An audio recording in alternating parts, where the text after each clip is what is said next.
ಹ್ಞೂ ಆಯ್ತು settlement time ಅಲ್ವಾ ಹಾಕ್ಬೇಡ್ರಿ ಹ್ಞೂ ಆಯ್ತು ಬೇಡ ಹ್ಞೂ ಅಣ್ಣ ಆಯ್ತು ಏನು ಫೋಟೋ ಏನು ಹೊಡಿತಿಲ್ಲ ನಾನು ಆಯ್ತಾ ಹ್ಞೂ ಆಯ್ತು ಕಾರ್ಡ್ ಅಲೋ ಇಲ್ಲ ಅಂತ ಹೇಳ್ತಿದ್ದೀರಲ್ಲ ಆಯ್ತು ಮಾಡ್ರಿ ವಿಡಿಯೋ ಮಾಡಿ ಹ್ಞೂ ಅಣ್ಣ ಆಯ್ತಣ್ಣ ಹ್ಞೂ ಆಯ್ತು ಹ್ಞೂ ಆಯ್ತಣ್ಣ ಲಕ್ಷ ಜನನೇ ಆಗ್ಲಿ ತಗೋಣ ಇವರೇ ಮ್ಯಾನೇಜರ್ ಅಲ್ವಾ ಆಯ್ತು ಅವ್ರ ಹತ್ರ ಮತ್ತೆ ಸೇಲ್ಸ್ ಆಫೀಸರ್ ನಂಬರ್ ಕೊಡಿ ಅಂದ್ರೆ ಯಾಕೆ ಕೊಡಲ್ಲ ಮತ್ತೆ ನಾವು ಮಾತಾಡ್ಕೊಂತೀವಿ ಆಯ್ತು ಕಾರ್ಡ್ ಅಲೋ ಇಲ್ಲ ತಾನೆ ನಾವು ಮಾತಾಡ್ಕೊಂತೀವಿ ಯಾಕೆ ಕಾರ್ಡ್ ಅಲೋ ಇಲ್ಲ ಅಂತ ಸರಿ ಅಣ್ಣ ಆಯ್ತು ಸೆಟ್ಲ್ಮೆಂಟ್ ಟೈಮ್ ಆಯ್ತಾನೆ ಕ್ಲೋಸಿಂಗ್ 12 ಗಂಟೆಗೆ ತಗೊಂಡಿದ್ದೀರ ತಾನೆ 12:10 ಓಪನಿಂಗ್ ತೊಗೊಂತೀರ ತಾನೆ ಮತ್ತೆ ಯಾಕೆ ಓಪನ್ ಮಾಡಿದೀರಾ ಮತ್ತೆ ಯಾಕಣ್ಣ ಓಪನ್ ಮಾಡಿದೀರಾ ಹೂನಣ್ಣ ಮತ್ತೆ ಇವಾಗ ಎಷ್ಟಾಗೈತೆ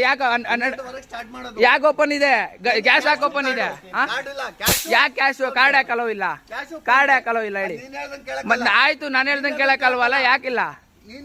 ಮತ್ತ ಅಣ್ಣ ಪಬ್ಲಿಕ್ ಸರ್ವಿಸ್ ಇರೋದ್ ನೀವು ಹೇಳ್ದಂಗೆ ನಾವು ಕೇಳೋದಲ್ಲ ಪಬ್ಲಿಕ್ ಸರ್ವಿಸ್ಗೋಸ್ಕರ ಇರೋದ್ ನೀವು ಯಾರೇನ್ ಬುಕ್ ಶೆಟ್ ಹಾಕಲ್ಲ ದುಡ್ಡು